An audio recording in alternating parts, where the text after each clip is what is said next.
The Department of Health and Human Services says the Trump administration has completed reunification for eligible immigrant children under the age of 5. Earlier, we spoke with Mireya Villarreal about the latest developments. Well, the Department of Health and Human Services just confirmed this morning that there were actually 103 of these cases. We had been reporting 102 for the last few days. On top of that, 57 of those cases that resulted in a reunification over the last few days. Remember, you know, a day before the deadline, they were saying they only had 4 reunifications, and all of a sudden, 3 days later, we now have 57, which is good news. It's progress, clearly. But 46 right now are being considered ineligible by the Department of Health and Human Services and ICE through their investigative process. So a judge ruled some of these families are not eligible for reunification. Explain to our audience why that is. So about half of that 46 number, you'll see, have to do with the parents maybe are in jail, maybe they are unfit or considered unfit because they have some sort of criminal background.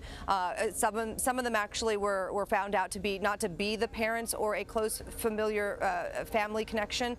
So you have about half of them, right? The other half of them kind of are weird numbers. For example, we see this 12 deported number. You know, 12 of the parents that came in with these unaccompanied children, or children that are unaccompanied now, 12 of them have been deported, and there was a point where ICE and both the Department of Health and Human Services were saying we haven't been able to get a hold of them. So, you know, 46 is the number right now of ineligible, but that could also quickly change over the next few days. So we've been talking about the story in relation to numbers, but you know, you've been on the ground. You know, each number represents a person, a family, a child torn away from their parents. What are some of the stories that you're hearing from these people?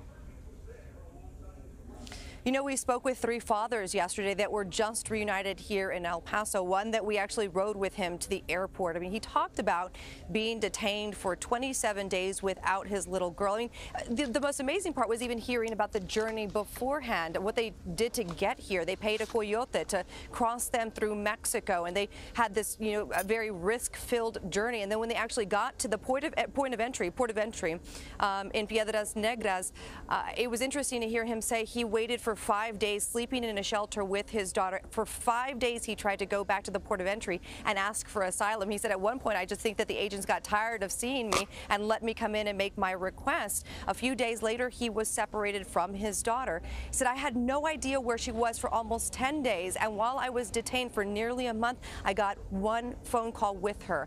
As he was going to be reunited yesterday, or the day before, I think it was Tuesday night, he was reunited. He said, I didn't even know that I was going to be reunited. I got my asylum interview on Saturday. On Sunday, they said I might be reunified, and then all of a sudden on Tuesday, they were saying, let's get in the car, let's go, you're going to be reunified, it has to happen right now. So clearly the government was trying to make the deadline that was set by that federal judge. On the flip side of that, you can't deny that these families are clearly emotional and distraught and trying to reconnect with their children, where in some of these cases, I mean, I had a 4-year-old sitting, you know, right next to me that was talking about being in these shelters and being away from her father and being scared and being around children, other children she didn't know, being scolded by people that she had no idea who they were. A very traumatizing situation for that 4-year-old, who a day later, who was with their father, seemed to be in a happy place. But I mean, clearly this could have some long-lasting impacts on both the parent and the child. Yeah, that's what we really don't know, and it just still boggles the mind that this is dragging out as long as it is. That, you know, that pieces of property are probably better accounted for than some of these children. There is good news. Clearly, you gave us a good news story with this reunification, but it's still heartbreaking all around. Mireya Villarreal, thank you so much. Thank you, guys.